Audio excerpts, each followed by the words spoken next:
Bismillahirrahmanirrahim. Assalamualaikum warahmatullahi wabarakatuh. Bihamdillahi wassalatu wassalamu ala rasulillah wa ala alihi wa sahbihi wa mawalah wa la hawla wa la quwata illa billahi wa ba'du. Qala Allahu azza wa jal, ya ayyuhalladzina amanu taqullaha haqqa tuqatih wa la tamutunna illa wa antum muslimun. Wa qala sallallahu alaihi wasallam, man salaka tariqan yaltamisu fihi ilma sahhalallahu bihi tariqan ilal jannah. Ma'asyiral muslimin yang dimuliakan Allah Subhanahu wa taala, malam ini tema yang kita akan bahas seputar muqaddimah masuknya tanda-tanda kiamat besar. Apabila ini muncul, maka tanda kiamat besar akan muncul setelahnya dan tidak akan bisa dihentikan sampai kiamat dibangkitkan.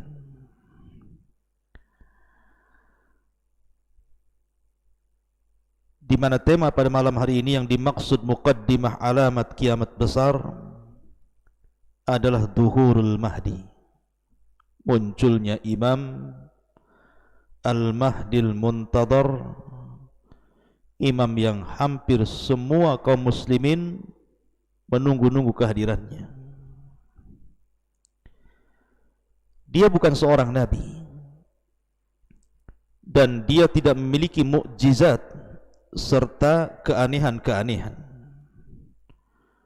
akan tetapi kemuliaannya ditunggu setiap manusia dan dirindukan kemunculannya. Dan dia seorang yang saleh, yang kedatangannya akan memenuhi bumi dengan keadilan setelah sebelumnya tersebar kezaliman dan juga keburukan. Dan dia orang nomor 5 dari 4 penguasa dunia setelah Dzulqarnain, kemudian Sulaiman, kemudian Namrud, kemudian Bukhtun Nasr. Maka Al-Mahdil Muntadhar Muhammad ibn Abdullah adalah orang kelima yang akan menguasai dunia di akhir zaman. Bagaimana kisahnya? Ma'asyiral muslimin yang dimuliakan Allah Subhanahu wa taala, kalau kita melihat hadis-hadis Nabi sallallahu alaihi wasallam seputar Al-Mahdi, kemunculannya dan sepak terjangnya, banyak sebagian orang jahil mengingkari hadis-hadis itu. Mereka mengatakan kalau sampai hadis ini diterima, maka akan membuka pintu lebar-lebar, orang-orang akan mengaku sebagai Imam Mahdi. Maka kita katakan bahwa hadis-hadis seputar Imam Mahdi itu mutawatir makna. Ya, sebagiannya ada yang dhaif, ada yang hasan, tetapi banyak yang sahih. Saking banyaknya sehingga ulama menyebutnya mutawatir makna. Ma'asyiral muslimin yang dimuliakan Allah Azza wa Jalla, tentu Nabi sallallahu alaihi wasallam paham bahwa kalau seandainya kabar tentang Al-Mahdi itu datang secara mutlak umum, bisa saja semua orang mengaku Imam Mahdi. Tapi Nabi sallallahu alaihi wasallam sudah berbicara berabad-abad yang silam tentang ciri-ciri Al-Imam Mahdi yang tidak ada pada siapapun yang mengaku sebagai Imam Mahdi, sehingga kita bisa membedakan mana Mahdi yang benar, mana Mahdi yang dusta. Kita teringat pada tahun 1980 atau 1979 tentang fitnah Juhaiman. Anda pernah mendengar fitnah Juhaiman? Terjadi di Saudi. Ketika itu ada dua tokoh sentral yang mengepung dan menguasai Masjidil Haram. Hebatnya dia menguasai selama 2 minggu, sampai kerajaan Saudi sangat kewalahan menghadapi dua tokoh ini. Pertama Juhaiman Al-Atyubi, dan yang kedua Muhammad ibn Abdillah Al-Qahtani. Jadi suatu ketika di musim haji pada tahun 1979, datang rombongan sekitar 200 orang masuk Masjidil Haram ketika manusia sedang salat subuh. Dan jumlah jamaah haji itu ramai ketika itu. Yang sedang salat subuh di Masjidil Haram mungkin sekitar 50.000 orang. Tiba-tiba selesai salat, tiba-tiba orang yang namanya Juhaiman Al-Atyubi ini datang ke depan, kemudian mendorong sang imam dan mengambil mic. Tiba-tiba kemudian dia berceramah tentang kedatangan Imam Mahdi. Spontan sebagian manusia kaget karena belum pernah terjadi di haram seperti ini. Tiba-tiba dia mengambil mic kemudian mengatakan bahwa Al-Mahdi yang ditunggu-tunggu telah hadir di sekitar kita. Kemudian menyuruh orang-orang yang ada di Masjidil Haram untuk berbaiat kepada Al-Mahdi yang disebut oleh Juhaiman Al-Atyubi ini. Tiba-tiba selang beberapa waktu datanglah Abdullah atau Muhammad ibn Abdillah Al-Qahtani yang dimaksud oleh Juhaiman Al-Atyubi ini. Kata Juhaiman, lihatlah di hadapan kalian ada Al-Mahdi. Ciri-cirinya persis seperti yang disabdakan Nabi SAW. Kemudian dia mengambil tangannya dan berbaiat, disusul dengan para pengikutnya 12 orang ikut berbaiat. Sebagian manusia terdiam, sebagian manusia heran, sebagian manusia bertakbir. Ma'asyiral muslimin yang dimuliakan Allah Azza wa Jalla, tiba-tiba para pengikut Juhaiman ini datang membawa peti ke dalam Masjidil Haram. Rupanya ketika dibuka peti itu isinya senjata semuanya. Maka kemudian para pengikut Juhaiman ini mengambil senjata-senjata itu, kemudian menodongkan kepada orang-orang yang ada di Masjidil Haram kala itu. Kemudian sebagiannya naik ke menara-menara, kemudian menguasai Masjidil Haram. Manusia bingung, ada apa ini? Ma'asyiral muslimin yang dimuliakan Allah Azza wa Jalla, dalam tempo 1 jam Juhaiman dan para pengikutnya bisa menguasai Masjidil Haram. Dan orang-orang yang sudah menempatkan diri di menara-menara untuk menembak siapapun yang menyelisihi Al-Mahdi yang dimaksudkan Juhaiman Muhammad ibn Abdillah Al-Qahtani itu. Ketika sampai kabar ini kepada kerajaan Saudi, kala itu ma'asyiral muslimin yang dimuliakan Allah Subhanahu wa taala, maka kerajaan Saudi kemudian mengutus beberapa polisi untuk mencari kabar ada apa sebenarnya terjadi di Masjidil Haram itu. Kemudian baru saja mobil polisi sampai di pintu Masjidil Haram dan mereka keluar, tiba-tiba mereka ditembaki kemudian mati.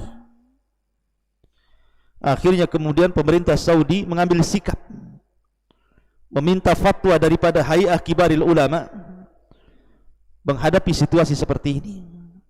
Maka keluarlah fatwa dari para ulama bahwa pemerintah membolehkan untuk menyerang balik kepada para teroris yang menguasai Masjidil Haram ini, karena mereka membahayakan nyawa jemaah haji dan sudah membunuh polisi-polisi yang hendak mencari kabar keberadaan mereka.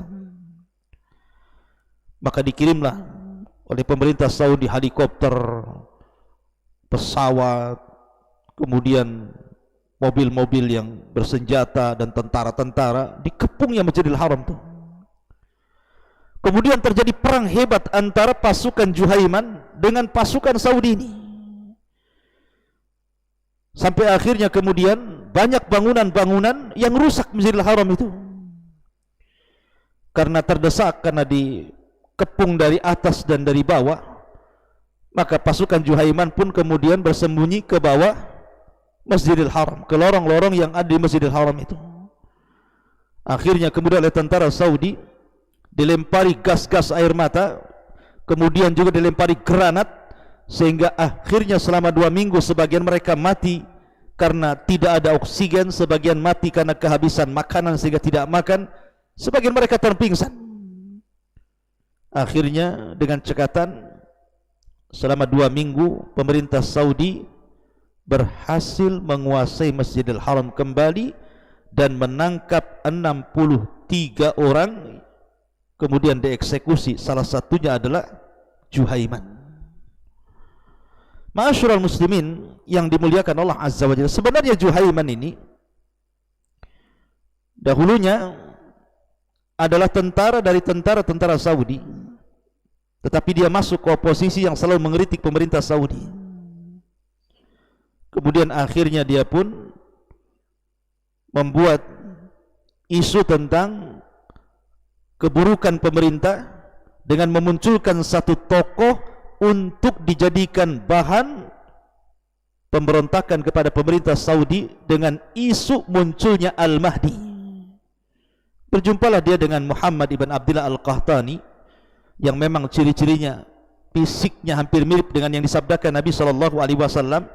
Setelah kemudian terjadi dialog, dirayunya bahwa engkau adalah Al-Mahdi dan begitu seterusnya, maka Muhammad ibn Abdullah Al-Qahtani mau dibaiat dan dijadikan Imam Mahdi. Pada ini kepentingan Juhaiman. Tapi dari kisah ini, kejadian ini, karena kejadian ini kan terjadi pada tahun 1979 atau 1980, artinya masih baru. Tapi lihat bagaimana dampaknya. Masjidil Haram dikepung, banyak nyawa melayang, banyak yang terluka, jemaah haji ketakutan. Ma'asyiral muslimin yang dimuliakan Allah Azza wa Jalla, kenapa kemudian mereka menjadikan isu Al-Mahdi untuk menumbangkan kekuasaan Saudi? Karena memang kalau kita melihat hadis-hadis Nabi SAW, Al-Mahdi yang kelak akan muncul di akhir zaman adalah sosok yang ditunggu-tunggu kaum muslimin, yang dirindukan kemunculannya. Makanya kemudian orang banyak mengaku Imam Mahdi. Oleh karena itulah maka malam ini sedikit kita akan bercerita siapa Al-Mahdi, di mana munculnya, siapa pengikutnya, bagaimana sepak terjangnya,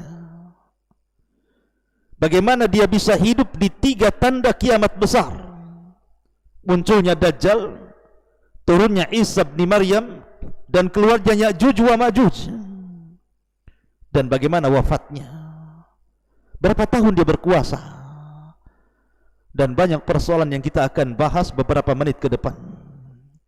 Ma'asyiral muslimin yang dimuliakan Allah Subhanahu wa taala, Nabi SAW bersabda dalam hadis Abi Sa'id Al-Khudri radhiyallahu an, yakhruju fi akhir ummatil mahdi yusqihi Allahul ghaitha wa tukhrijul arda nabataha wa yu'til mala sihahan wa takthurul masyiyatu wa ta'dumul ummatu ya'isu sab'an aw thamaniyan ay hijajan. Kata Nabi SAW, pada akhir umatku kelak akan keluar orang yang disebut dengan Al-Mahdi. Dengan sebabnya Allah menurunkan hujan, bumi mengeluarkan tumbuh-tumbuhannya, harta akan dibagikan secara merata, binatang-binatang ternak akan melimpah, umat akan menjadi mulia, dan dia akan hidup selama 7 ataupun 8 tahun. Ada juga yang mengatakan ai hijajan, 8 kali musim haji atau 7 kali musim haji. Bahkan Nabi SAW mengatakan, laulam yabqa minad dunya illa al-yawm la tawwalallahu dhalika al-yawm hatta yab'athallahu rajulan min ahli baiti yuwati'u ismuhu ismi wasmu abihi isma abi yamla'ul arda qistan wa adlan kama muliat zulman wa jawra. Kata Nabi SAW, kalau seandainya tidak ada di dunia ini yang tersisa kecuali hanya tinggal satu hari, tentu satu hari itu akan Allah Subhanahu wa ta'ala panjangkan sampai dibangkitkan kepada mereka seorang laki-laki dari keturunanku, namanya sama dengan namaku Muhammad, dan nama bapaknya sama dengan nama bapakku Muhammad ibn Abdullah, dan dia akan memenuhi keadilan di permukaan bumi yang sebelumnya telah dipenuhi dengan kezaliman dan juga kerusakan. Bahkan Nabi SAW mengatakan, la tadhabud dunya hatta yamlikal arab rajulun min ahli baiti yuwati wa ismahu ismi. Tidak akan hilang dunia ini sampai seseorang bisa menguasai bangsa Arab dan dia adalah keturunanku yang namanya mirip dengan namaku. Ma'asyiral muslimin yang dimuliakan Allah Azza wa Jalla, dari hadis-hadis ini maka muncullah banyak pandangan para ulama ataupun para pakar atau para peneliti sekitar Al-Mahdi. Ada yang mengingkari, ada yang kemudian mengaku-ngaku, ada yang mengklaim. Akan tetapi kalau kita melihat hadis-hadis Nabi SAW, memang Al-Mahdi itu akan ada dan akan datang. Akan tetapi ma'asyiral muslimin yang dimuliakan Allah Azza wa Jalla, Al-Mahdi yang dimaksud Nabi SAW bukan pula Al-Mahdi yang dimaksud orang-orang Syiah. Kita ahli sunnah wal jamaah mengatakan bahwa namanya sama dengan nama Rasul Muhammad dan nama bapaknya sama dengan nama bapak Rasul, maksudnya Abdullah, namanya Muhammad ibn Abdullah. Tiba-tiba muncul nama yang menyelisih hadis Nabi SAW yang bernama Muhammad Hasan al-Ashkari. Muhammad Hasan al-Ashkari yang diklaim orang-orang Syiah ketika bayi karena takut dibunuh kemudian disembunyikan di sebuah gua di Sirdab, Irak. Kemudian dia akan bersama manusia, mengikuti manusia, dan akan terus bersama manusia sampai Allah akan keluarkan nanti di akhir zaman. Muhammad Hasan al-Ashkari, keturunan Husain ibn Ali ibn Abi Talib. Maka kita katakan kisah tentang Muhammad Hasan al-Ash'ari adalah kisah khurafat, bukan sebuah fakta atau yang sesuai dengan hadis Nabi SAW. Karena Imam Mahdi yang kita kehendaki adalah namanya Muhammad ibn Abdullah, dan dia Al-Hasani, keturunan Hasan, Al-Alawi, keturunan Ali bin Abi Talib radhiyallahu an. Dan sudah wajar bahwa Imam Mahdi itu keturunan Hasan, bukan keturunan Husain, karena ada sebabnya. Sebabnya adalah ketika Hasan berkuasa 6 bulan lamanya, menggantikan posisi ayahnya, dan dia Khulafaur Rasyidin yang terakhir menggenapkan angka 30 yang disabdakan Rasul. Dia serahkan kekuasaannya kepada Muawiyah sampai tahun itu disebut tahun jamaah. Maka sebagai balasan, al-jaza'u min jinsil amal, balasan itu disesuaikan dengan amalannya, jazaul ihsan ilal ihsan, maka keturunannya kelak akan diberikan kekuasaan yang mampu menguasai dunia.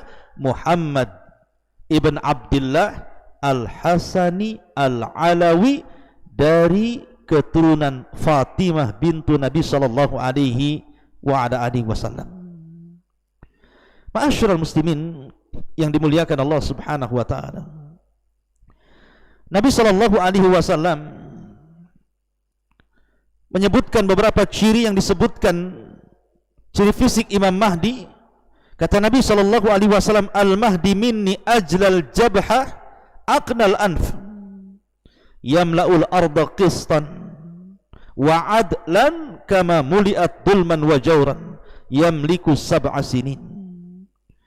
Kata Nabi SAW, Al-Mahdi itu keturunanku, dahinya lebar, hidungnya mancung, memenuhi bumi dengan keadilan, sebagaimana sebelumnya bumi sudah tersebar kezaliman dan keburukan, dan dia akan menguasai bumi selama 7 sinin, 7 tahun, dalam riwayat 8 tahun. Dan Allah Subhanahu wa taala akan memperbaiki Al-Mahdi itu dalam 1 malam. Al-Mahdi minna ahlal bait yuslihullahu fi lailatin. Al-Mahdi itu dari kami kalangan ahli bait, Allah perbaiki dalam 1 malam. Ma'asyiral muslimin yang dimuliakan Allah Azza wa Jalla, lalu kapan Imam Mahdi muncul dan di mana? Apakah dia hidup sekarang? Apakah hari ini Imam Mahdi sudah ada, sebagaimana ada orang yang memprediksi bahwa Imam Mahdi itu sudah ada? Maka kita katakan dalam sebuah hadis Nabi SAW bersabda, yakunu ikhtilafu inda mauti khalifatin fayakhruju rajulun min ahli al-madinati hariban ila makkah fayatihi nasun min ahli makkah fayukhrijunahu wa huwa karihun fayubayi'unahu bainar rukni wal maqam wa yub'atsu ilaihi ba'thun minas syami fayuqsafu bihim bil baida baina makkah wal madinah fa idza ra'a an-nasu dhalik atahu abdalus syam wa asaibu ahli al-iraq fayubayi'unahu bainar rukni wal maqam thumma yansha'u rajulun min quraisyin akhwaluhu kalbun fayab'atsu ilaihim ba'than fayadharuna alaihim wa dhalika ba'tsu kalbin wal khaybatu liman lam yashhadu ghanimata kalbin fayaqsimul mala wa ya'malu fin nasi bi sunnati nabiyyihim sallallahu alaihi wasallam wa yulqil islamu bi jiranihi ilal ardi fayalbasu 7 sinin thumma yutawaffa wa yusalla alaihi al muslimun thumma yutawaffa wa yusalli alaihi al muslimun. Perhatikan hadis ini. Nabi SAW mengatakan akan terjadi perselisihan, pada saat wafatnya seorang khalifah. Jadi ada khalifah yang sangat kuat kala itu, khalifah ini wafat, kemudian terjadi perselisihan anak-anaknya, abnaul khalifah ini. Lah abnaul khalifah ini tidak sekuat ayahnya, justru mereka saling berperang. Maka saat itulah keluarlah seorang laki-laki dari penduduk kota Madinah, berlari menuju Mekah. Orang-orang dari penduduk Mekah tiba-tiba mendatangi orang ini. Kemudian mereka pun mengeluarkan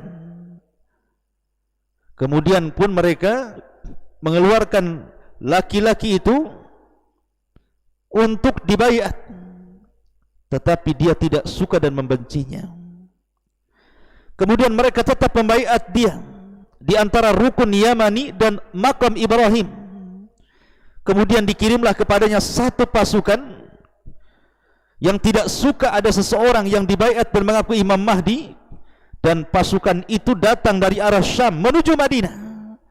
Tiba-tiba ketika sampai di sebuah tempat namanya Baida antara Mekah dan Madinah, Allah Subhanahu wa taala kirim gempa sehingga menenggelamkan mereka semua ke dalam bumi. Lalu tiba-tiba orang ramai melihat laki-laki itu didatangi oleh para abdal dari Syam dan kelompok-kelompok dari Irak. Kemudian mereka membaiatnya antara rukun Yamani dan makam Ibrahim.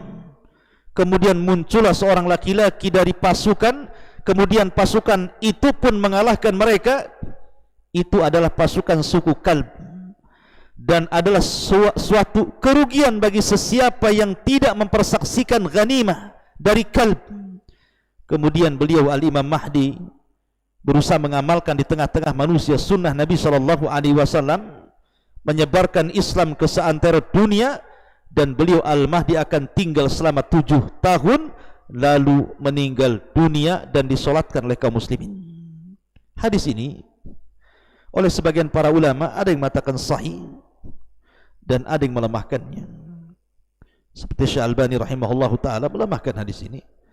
Tapi sebagian ulama yang lain seperti Al-Imam Al-Haytami dalam kitabnya Majma'ul Zawaid mengatakan hadis ini diriwayatkan oleh Al-Imam At-Tabrani dalam Mu'jam Al-Awsat dan para perawinya adalah para perawi hadis yang sahih. Taib, dari hadis ini kita tahu bahwa Imam Mahdi itu muncul di Mekah ataupun Madinah. Ma'asyiral muslimin yang dimuliakan Allah Subhanahu wa taala.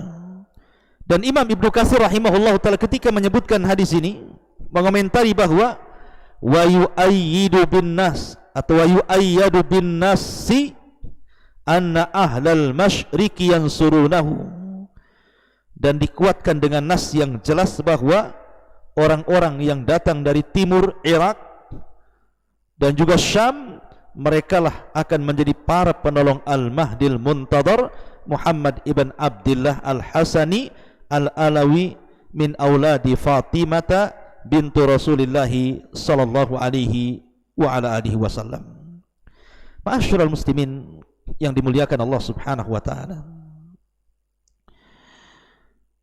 Kita tahu bahwa ketika Imam Al-Mahdi membawa pasukan kemudian membuat kekuasaan dan berdirinya khalifah di Baitul Maqdis, maka Nabi SAW mengatakan imaratul Baitul Maqdis kharabu Yathrib. Ketika kekuasaan kaum muslimin tegak di Baitul Maqdis, maka robohlah kota Madinah dan semua akan terpusat di situ. Lah ketika itu maka Imam Al-Mahdi radhiyallahu an akan berusaha untuk memerangi orang-orang Nasrani yang sebelumnya telah terjadi perdamaian untuk memerangi kaum di belakang mereka, tapi kemudian mereka berkhianat dan terjadilah sebuah perang maha dahsyat yang sejarah itu menyebutnya dengan Malhamatul Kubra, perang yang maha dahsyat, dan tidak ada perang yang lebih dahsyat dibandingkan itu. Maka setelah terjadi perang maha dahsyat, akhirnya kemudian kaum muslimin bisa menguasai Konstantinia atau Konstantinopel, bahkan bisa menguasai sampai ke daratan Eropa. Maka mereka pun menyerbu sebuah daerah yang Nabi SAW menyebutnya daerah itu sebagiannya di daratan dan sebagiannya di lautan, dan daerah itu tidak diperangi dengan senjata. Daerah itu tidak diperangi dengan senjata, tetapi diperangi dengan lafaz la ilaha illallah. Subhanallah. Jadi ketika pasukan ini, pasukan Al-Mahdi ini datang ke daerah itu, maka menghancurkan daerah itu tidak perlu dengan senjata, cukup dengan kalimat la ilaha illallah Allahu Akbar, fayaskutu janibul akhar. Tiba-tiba negara sebelahnya hancur, roboh, gempa, dan juga daerah di sekitar yang lainnya ketika dibacakan la ilaha illallah Allahu Akbar juga hancur. Lah ketika itulah muncul Dajjal. Ma'asyiral muslimin yang dimuliakan Allah Subhanahu wa taala, terjadi silang pendapat tentang masalah apakah Al-Mahdi ini sebelum menyerang Konstantinopel ini menyerang Romawi dulu ataukah menyerang Konstantinopel dulu. Maka dalam hadis Nabi SAW, Nabi SAW ditanya tentang antara dua negara ini. Ya Rasulullah, wahai Nabi SAW, ayyu madinatin tuftah awalan, kota mana yang lebih dahulu akan dibebaskan, apakah Konstantinopel ataukah Rum, bangsa Romawi? Maka Nabi SAW mengatakan Madinah Herakli, yakni Konstantinopel. Jadi Konstantinopel akan jatuh ke tangan kaum muslimin yang sebelumnya dahulu pernah dikuasai oleh Muhammad Al-Fatih. Dan nanti di akhir zaman akan dikuasai Al-Mahdil Muntadhar tanpa adanya pertumpahan darah, cukup dengan lafaz la ilaha illallah Allahu Akbar sudah jatuh negara itu. Ketika itulah maka sarakha sarikh, ada orang yang berteriak bahwa Dajjal telah muncul dan masuk ke rumah-rumah para pasukan yang ada di Syam.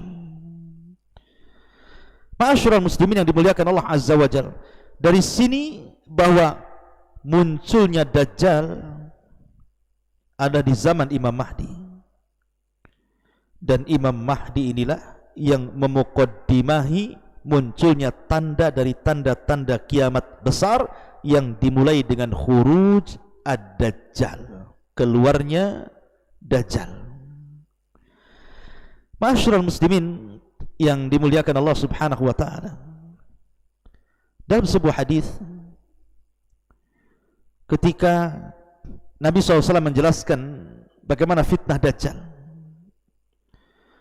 bahwa Dajjal ini memiliki kekuatan yang luar biasa, bahkan memiliki para pengikut yang luar biasa. Di antara para pengikut Dajjal adalah Yahudi Al-Asfahan. Yahudi Al-Asfahan yang disebutkan oleh para ulama, Yahudi Asfahan atau disebut dengan Yahudi Iran, itu akhtar al-Yahud fil alam, sejahat-jahatnya Yahudi di alam semesta, sebahaya-bahaya Yahudi di dunia itu namanya Yahudi Asfahan.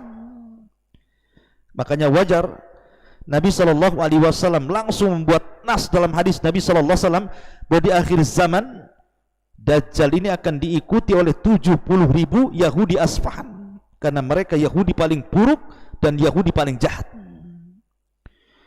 Lalu kenapa pula kemudian Yahudi ini berkumpul di Iran? Kenapa pula tidak di Israel hari ini?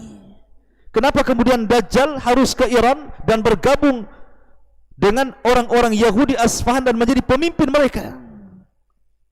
Dan kapan Yahudi sampai ke Iran? Ma'asyiral muslimin yang dimuliakan Allah Azza wa Jalla, ada yang mengatakan bahwa Yahudi masuk Iran itu sudah lama, jauh sebelum penanggalan Masehi ada, di zaman Bukhtun Nasr, ketika Yahudi menyerang Palestina dan menghancurkan kota sehancur-hancurnya, kemudian membawa orang-orang Yahudi menjadi tawanan ke Babil, Irak. Setelah bertahun-tahun, akhirnya kemudian Babil pun dihancurkan oleh orang-orang Furus, orang-orang Persia. Lah Babil ini akhirnya kalah dan hukumnya kemudian hukum Persia.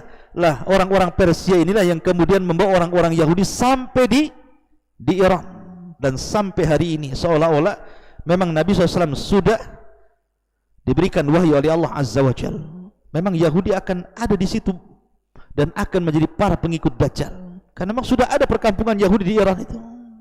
Makanya kenapa antara Syiah dengan Yahudi itu ada erat kaitan, karena Syiah pun pendirinya adalah seorang Yahudi, Abdullah ibnu Sabah. Ma'asyiral muslimin yang dimuliakan Allah Azza wa Jalla, lah belum lagi kemudian para pengikutnya adalah orang-orang kafir secara umum, kemudian orang-orang munafik, kemudian orang-orang yang wajah mereka bulat seperti orang-orang Tatar, Mongolia dan yang sejenisnya, kemudian orang-orang Arab jahil, kemudian para wanita, dan banyak. Nanti kita akan buat tema khusus tentang Atba'ud Dajjal ini. Tapi yang jelas bahwa pasukan besar itu tidak mungkin dikalahkan oleh Al-Mahdi, sehingga Al-Mahdi terdesak kemudian harus lari dan bersembunyi, sampai akhirnya mereka pun semakin terpojok, kemudian terdesak sampai kemudian mereka membuat camp di Bukit Tur, dan mereka tidak berani turun. Dan mereka sudah memprediksi kalau mereka tetap bertempur pasti mereka akan mengalami kekalahan. Maka mereka lebih baik mundur bersembunyi sampai akhirnya terjadi kelaparan yang dikatakan kepala sapi jauh lebih baik dibandingkan emas dan harta rampasan perang, saking kelaparannya. Ma'asyiral muslimin yang dimuliakan Allah Azza wa Jalla, lah ketika itulah maka Al-Mahdi membuat sebuah keputusan. Kalau mereka tetap berada di bukit itu, tentu mereka akan mati sia-sia. Mereka harus mati dalam posisi syahid. Maka sepakatlah para tentara Al-Mahdi itu untuk menyerang pasukan Dajjal setelah sholat subuh keesokan harinya. Setelah kemudian datang waktu subuh, kemudian dikumandangkan azan, tiba-tiba langit gelap. Tiba-tiba ada cahaya dari langit. Rupanya mereka melihat dengan kedua mata mereka Isa bin Maryam turun diapit dengan dua malaikat, di mana rambutnya basah dan dia memiliki hawa di mulutnya yang akan membunuh setiap orang-orang kafir sejauh mata memandang. Turunlah Isa bin Maryam, kemudian bergabung dengan tentara Al-Mahdi Al-Muntadhar. Pertanyaannya, siapa yang memimpin perang? Siapa yang memimpin kaum muslimin kala itu? Al-Mahdi kah? Ataukah Isa bin Maryam?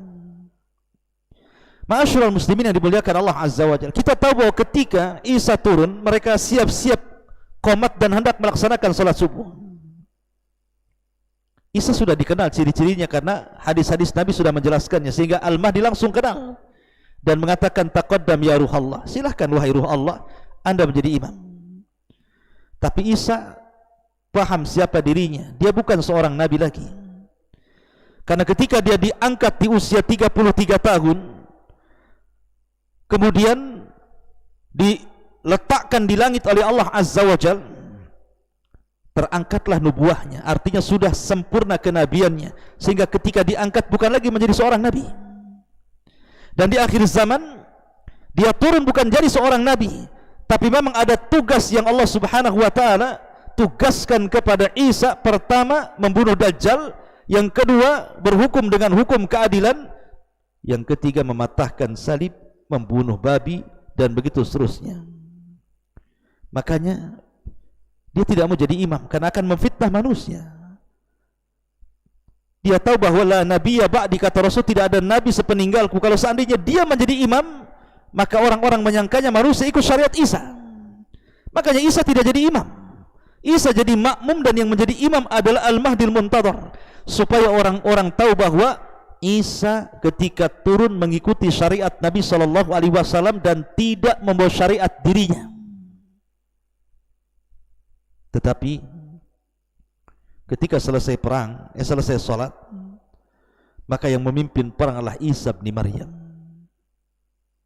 Dia meminta pilihan kepada pasukan Al-Mahdi dengan 3 pilihan. Setelah itu mengusap wajah-wajah mereka, dan tidak ada manusia paling bahagia kecuali orang yang diusap wajahnya oleh Isa bin Maryam, karena Isa memberitahu mereka akan kedudukan mereka di sorga. Berangkatlah pasukan ini. Kemudian ketika Isa melihat Dajjal, dan Isa memiliki hawa yang bisa membunuh orang-orang kafir sejauh mata memandang, Dajjal pun lari, dikejarnya sampai ketika tidak ada tempat kecuali sampai di Babil Lut. Maka Isa pun kemudian membunuh Dajjal, memenggal kepalanya. Kemudian orang-orang Yahudi dan para pengikut Dajjal ketakutan, kaum muslimin membantai mereka dengan sangat mudah, sampai-sampai orang-orang itu bersembunyi di apapun. Dia sembunyi di batu, di pohon, pohon bisa bicara, batu bisa bicara, dan mengatakan, wahai muslim, di belakang saya Yahudi, bunuh dia, bantai dia, dan begitu seterusnya. Akhirnya peperangan ini dimenangkan oleh Al-Mahdi dan juga Isa bin Maryam, dan ini kemenangan kaum muslimin. Ma'asyiral muslimin, saya sering mengkisahkan tentang Al-Mahdi. Saya tidak hendak mengkisahkan masalah ini, tapi saya ingin mengatakan bahwa ada alamat yang tidak semua orang mengaku dirinya Imam Mahdi. Karena kalau seandainya tidak ada alamat khusus dan ciri khusus, bisa saja semua orang mengaku Imam Mahdi, seperti kisah di permulaan yang saya ceritakan tentang kisah Juhaiman yang mengangkat Muhammad ibn Abdillah Al-Qahtani sebagai Al-Mahdi, sehingga menjadi keributan di Masjidil Haram dan menguasai Masjidil Haram selama 2 minggu. Atau Muhammad ibn Abdillah Al-Barbari, atau disebut dengan Ibnu Tamur, ngaku Imam Mahdi. Kemudian dia membawa pengikutnya untuk menggali lubang kuburan, kemudian masuk semua di situ. Kemudian memberikan nasihat soal kematian. Allah takdirkan, Allah gempakan bumi, Rupanya kemudian tanah kuburan itu bergegar, akhirnya mengubur mereka semuanya. Muhammad ibn Abdullah al-Balbari, aku Imam Mahdi, sampai mati tertimbun, diazab langsung oleh Allah Azza wa Jalla. Kemudian Ubaidillah al-Qaddah, ngaku Imam Mahdi. Ma'ruf kisahnya, Ubaidillah al-Qaddah ini kakeknya seorang Yahudi, dan dialah yang membawa tentara Qaramitah membantai jamaah haji. Kemudian dia kubur sumur Zam-Zam itu dengan jasad manusia. Kemudian dia congkel Hajar Aswad, dibawanya ke Bahrain selama 22 tahun. Dan dia mengaku Imam Mahdi. Kalau seandainya tidak ada ciri-ciri khusus, semua orang bisa mengaku Imam Mahdi. Maka apa ciri-ciri Al-Mahdi itu? Yang pertama, dia tidak menyuruh manusia dirinya Mahdi. Dia tidak mengatakan saya Mahdi, bayat kepada saya. Tidak. Bahkan dia tidak suka dan benci kalau dia dikatakan Mahdi dan ingin dibayat. Yang kedua, namanya harus sama dengan nama Rasulullah, Muhammad atau Ahmad, dan nama bapaknya harus sama dengan nama bapak Rasul, Abdullah, Muhammad atau Ahmad ibn Abdullah. Kemudian nasabnya harus sampai kepada Hasan dan Husain, bukan Husain. Artinya harus keturunan Hasan ibn Ali ibn Abi Talib, putra daripada Fatimah bintu Rasulullah sallallahu alaihi wasallam. Kemudian fisiknya harus mencocoki sifat yang disifatkan Rasul, seperti dahinya lebar, kemudian hidungnya mancung, dan banyak lagi sifat-sifat yang disebutkan dalam hadis-hadis Nabi sallallahu alaihi wasallam tentang ciri fisik Imam Mahdi. Kemudian keluarnya saat terjadi khilaf antara anak-anak khalifah. Kemudian dia harus muncul di Mekah, dibaiat di antara rukun dan makam Ibrahim, dan dia harus orang saleh, orang yang bertakwa, memiliki ilmu tentang Al-Quran dan Sunnah Nabi Sallallahu Alaihi Wasallam. Dan sebelum kemunculannya, artinya sebelum banyak orang yang membaiatnya, terjadi gempa di Baidah yang menenggelamkan pasukan Syam yang hendak membunuh Al-Mahdi yang baru saja dibaiat di Mekah. Dan sebelumnya terjadi kezaliman dan kerusakan, maka dia datang membawa keadilan dan kebenaran. Ma'asyiral muslimin yang dimuliakan Allah Subhanahu wa taala. Maka dari sini ada tanda-tanda, bahkan tanda-tanda sebelum munculnya Imam Mahdi sudah ada, seperti banyaknya fitnah, banyaknya maksiat, banyaknya gempa, kemudian Irak Syam dikepung oleh orang-orang kafir dari luar, kemudian terjadi gempa di arah timur, barat, dan jazirah Arab. Itu harus terjadi, ya. Ma'asyiral muslimin yang dimuliakan Allah Azza wa Jalla. Masalahnya ada sebuah pertanyaan.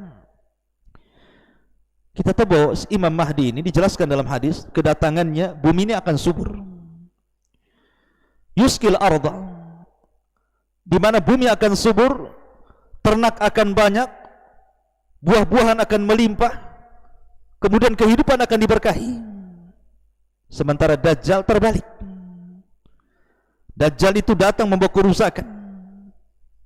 Bahkan sebelum kemunculannya 3 tahun terjadi paceklik hebat, sampai kemudian sepertiga terakhirnya tidak hujan dan satu bumi mengalami kekeringan. Supaya Dajjal bisa merayu manusia, siapa yang mengikuti dia, dia akan hijaukan buminya. Sementara Imam Mahdi dan Dajjal ini satu zaman. Seolah-olah tidak bisa ditemukan yang satu mengatakan kalau ini muncul akan hijau, kalau ini muncul akan kering. Lalu bagaimana cara menjamaknya? Maka ulama mengatakan bahwa 3 tahun kekeringan sebelum kemunculan Dajjal ini itu datang duluan. 3 tahun pertama sepertiga langit ditahan, sepertiga bumi pun ditahan. Tahun kedua 2/3 langit ditahan, 2/3 bumi ditahan. Kemudian tahun ketiga semua langit ditahan, bumi ditahan, sehingga terjadi kekeringan hebat. Ya, itu tahun sebelum Imam Mahdi muncul. Tapi setelah Imam Mahdi muncul, maka bumi akan menjadi hijau, akan berkah, sampai akhirnya munculnya Dajjal, kemudian membawa kerusakan di permukaan bumi, keanehan macam-macam. Akhirnya banyak orang yang terfitnah agamanya, dan tidak ada yang selamat kecuali yang Allah rahmati keimanannya. Ma'asyiral muslimin yang dimuliakan Allah Azza wa Jalla, inilah di antara sekilas tentang kisah Al-Mahdil Muntadhar. Subhanakallahumma bihamdika asyhadu an la ilaha illa anta astaghfiruka wa atubu ilaik. Allahu ta'ala alam. Assalamualaikum warahmatullahi wabarakatuh.